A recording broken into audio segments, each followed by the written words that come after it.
What's up? So, ngayon, hello guys. So, ngayon, ako ay magtatagalog ngayong video para sa ating requested video. Shoutout to you. And, ito lamang aking mailalahad. Ang mailalahad ko ngayon is base lamang ito sa aking experience and sa aking mga naobserbahan and sa pagkakaintindi sa mga konting research, and masasabi rin natin ito ay hindi ganun intensyon o hindi ganun ka masasabi ko lang din ito na kung may ma-open man ako sa aking masasabihin, kung ngayon man lang ay patunay na hindi tunay ng mga aking sinasabi at ako ay kung magkakulang sa aking impormasyon na may lalad ngayon is patawad. And then, so maumpisahan ko na ito. So ngayong araw ang ating pag-uusapan naman is sa SMR is depressed. Yeah. Isang cheer up and facts ating i-share ngayon para sa mga taong depressed at may problema sa buhay.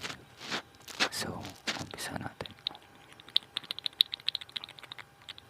Ano nga ba ang depressed? Sa pagkakalam ko, ang depressed, ito ang mga taong hindi ganun problema. Nasa part na may pressure silang nararamdaman or pinapressure sila ng tao at hindi sila ganun kaligayig dati at kasaya. Kumbaga ang dati nilang version is hindi mo na ganun makikita. At masasabi rin natin ito sa mga taong may nawala.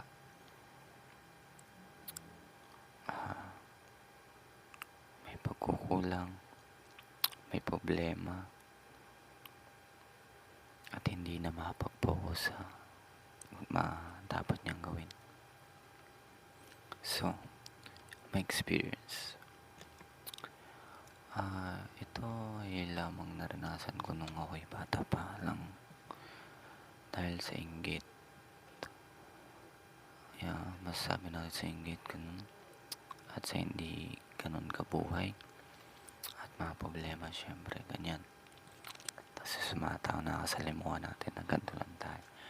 Kaya parang sa parties medyo na-depress akong ganun.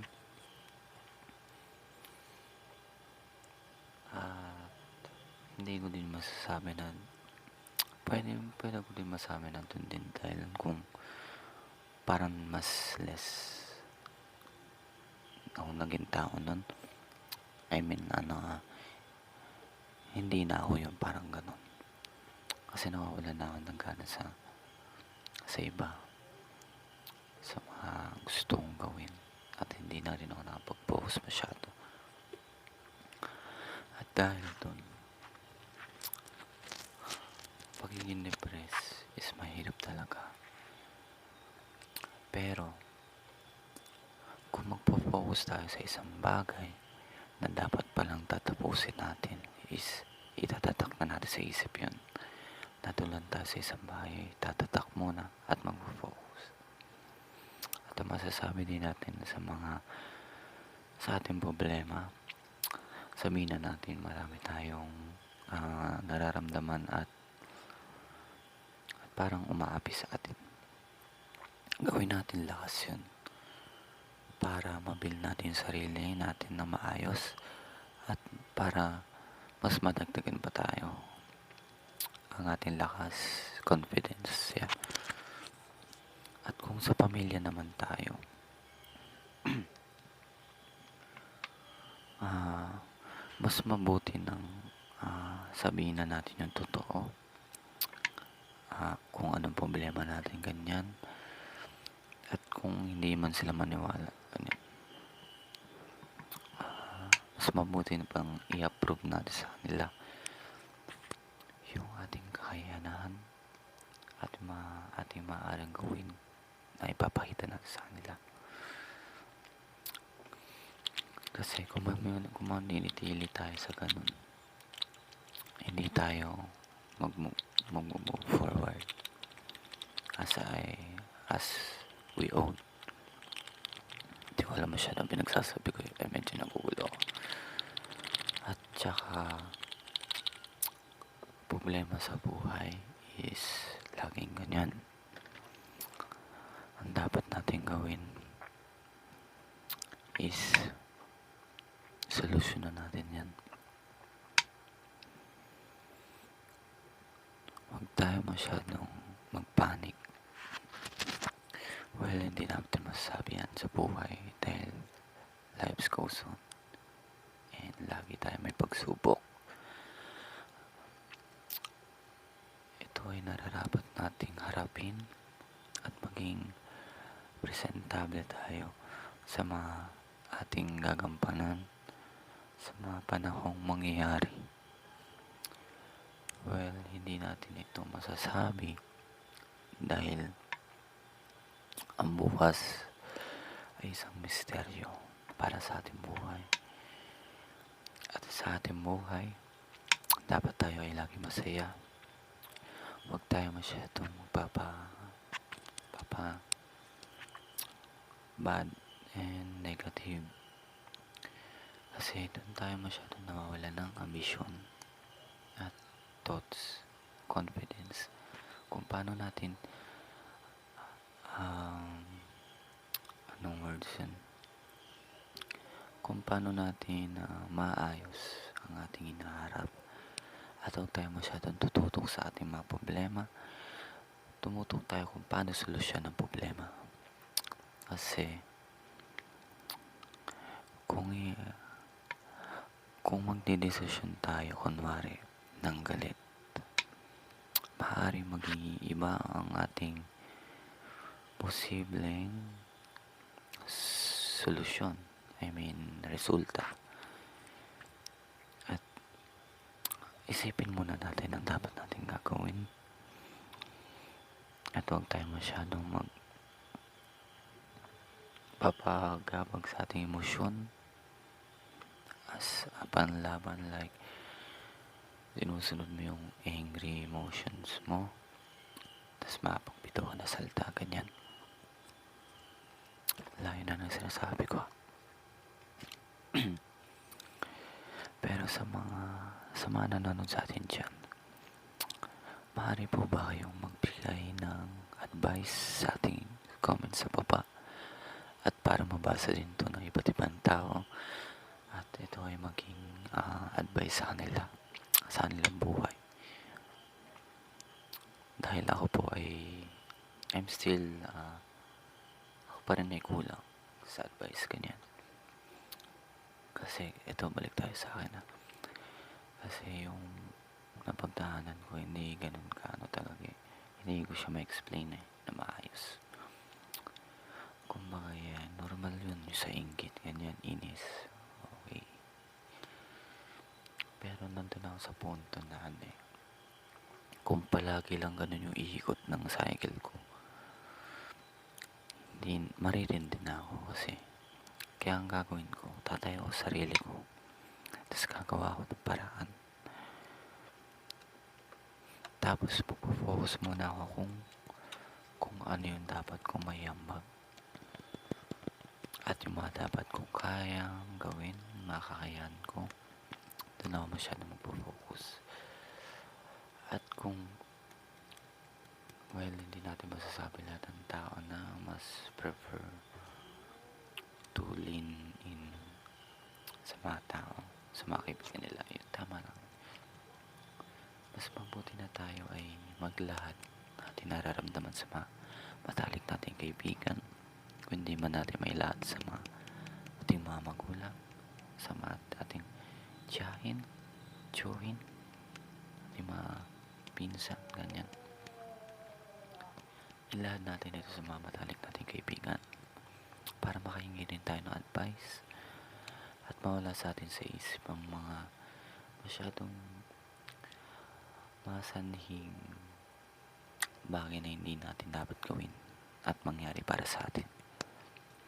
At kumbaga mawala ang ating mga nasa isip ng ating mga problema.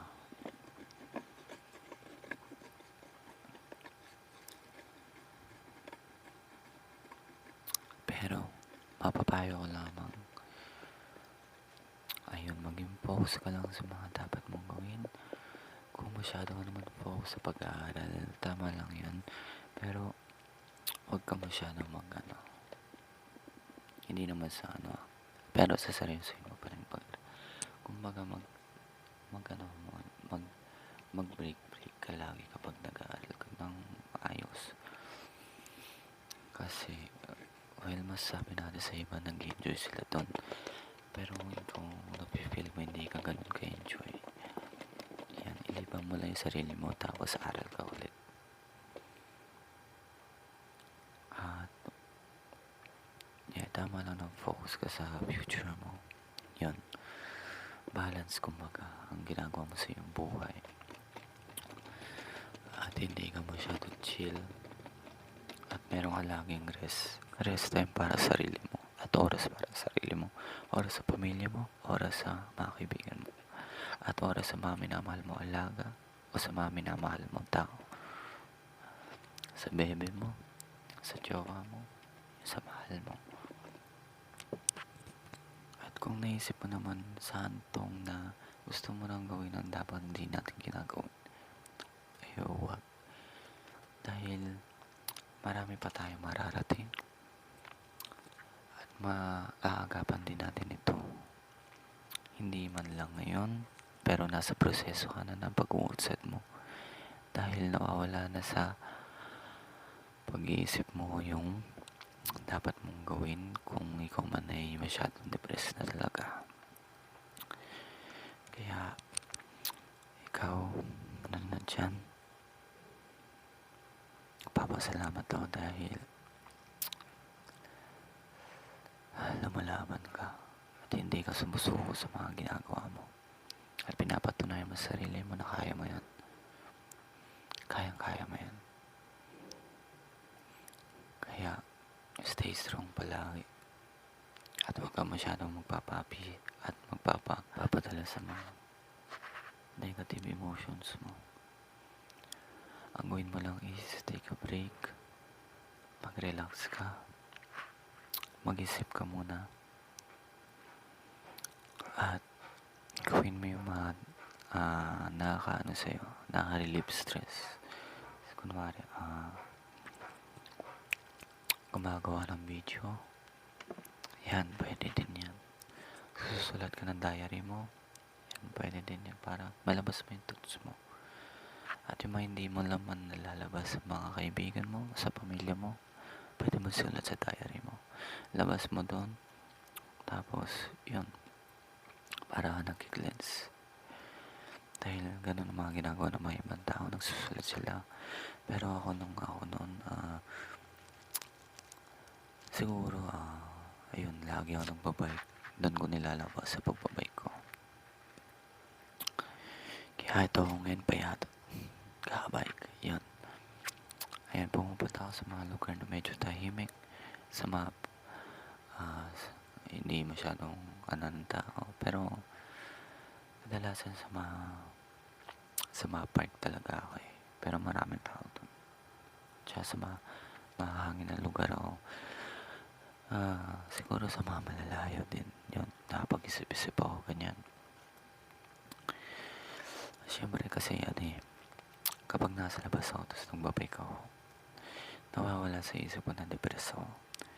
Kasi nagpo-focus ako sa pupuntahan ko, sa landas na pupuntahan ko. Kunwari sa MOA, yan. Babike ako dyan. Ito lang ako nakafocus. Tapos in-enjoy ko yung bawat oras at bawat segundo kung nasan man ako nun.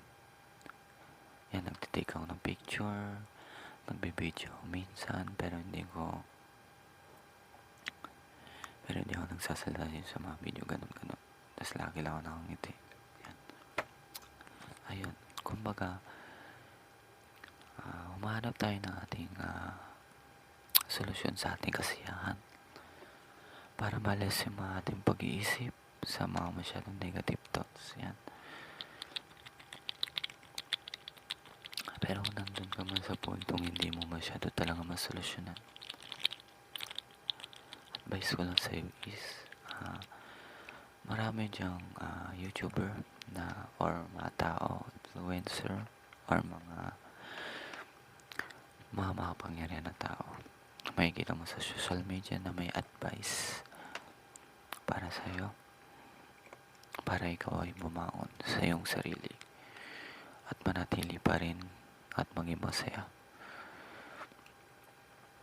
Pero kung ang problema lang naman is ang parents natin is medyo maigpit talaga, is share ko lang din to, is marami din nung nakilala ganyan dahil nape-pressure sila sa kanilang parents kasi dahil din sa mga expectation nila na dapat ganun.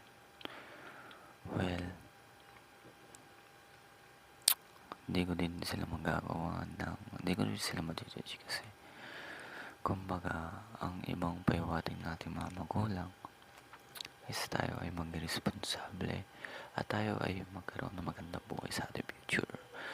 Pero tama lang, pero hindi naman masyadong mali yung ginagawa natin kasi gumagawa din tayo ng break natin sa sarili. Kumbaga hindi tayo masyadong focus sa ating pag-aaral. Kasi kung masyado tayo nag-prepare sa ating mga ginagawa, ayan, maaari tayo mapalayo sa mga tao at sa mga ating mga gustong gawin at sa mga pangako natin na dapat natin ginagawa dahil yan, sa pressure.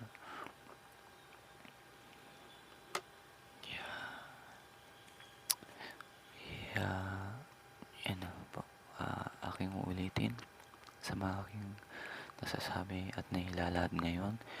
Maaari kayo mag-comment sa baba kung ano yung mga mali kong nasabi at pakitama na lang po para makita ng mga ibang tao at ng mga taong nangangailangan ang tamang advice at facts para sa ating, para sa mga depressed at may problema sa buhay. Kung kulang man ang aking masasabihin, comments na rin dyan sa baba, Tagalog or English. Pwede naman siya ma-translate to sa YouTube. May translation naman to English yan. Kung may Tagalog nyo, okay lang. At ayun, bigyan na rin kayo ng mga thoughts nyo, piece of advice yan. So, kung mayroon man dito sa mga puntong aking na ilahad sa iyo na makakatulong is salamat dahil nailahad ko at naibagay ko ang iyong request, ang iyong hinihinging payo mula sa akin. At kung yun, kulang nga naman ang aking mga payo na may lalahad at nailahad ko at hindi mo nahanap kung ano yung pinaka kailangan mong salita, is ang gawin mo, magtintin ka sa comments, baka nandun yung masagot. At kung hindi man, maghanap ka rin sa onting search lang kahit sa ibang influencers, yan, facts and thoughts about yourself and how to nun. So, at ang mapapayo pa lamang is, yun nga, huwag ka masyadong magpapalulong sa mga naisip mo. Yun, reminder mo lang na isulat mo lang lagi sa diary mo, ganyan. O kaya, kung mapaisip-isip ka na ganyan, pwede mo rin siyang gawing istorya. Yun, Basta ilabas mo lang siya sa diary mo, isulat mo lang para mabawasan yung nararamdaman. Kaya gawin mo lang palagi yung mga dapat mong ginagawa kung paano ka sumasaya, kunwari pagko-cosplay, panonood na anime, yan while taking a break. Tapos lalaro ka, yan, kung saan ka masaya, ganun, gawin mo lang yan. Ilibang mo lang lagi sarili mo. At huwag ka masyado mag-isip na malalim. Yun, dahil medyo nakakasama din yan. Tapos sa mga parang dito, self-dreaming ba yun? Parang gumagawa na ng mga ilusyon sa iyong pag-isipan. Well, marami din ganun, pero isa na rin ako sa gumagawa ng ganun dati. Pero mas napapalayo ka nun sa realidad. Kumbaga gumagawa ng sarili mong mundo. Yun, kaya iwas-iwasan mo rin. At yun, ayun lamang ang aking mapapayo. Sabihin ko na rin ng mamilis na pasensya na kung kulang man, at kung hindi ko man nasabi at di ko man nagampanan yung mga dapat na payo na ibibigay ko sa iyong mga hinihingi. Kaya maaari pa akong gumawa na itong video, at siguro mag-search pa ako ng malalim para makakuha ako ng thoughts and idea about depress and problema sa buhay. Yun, so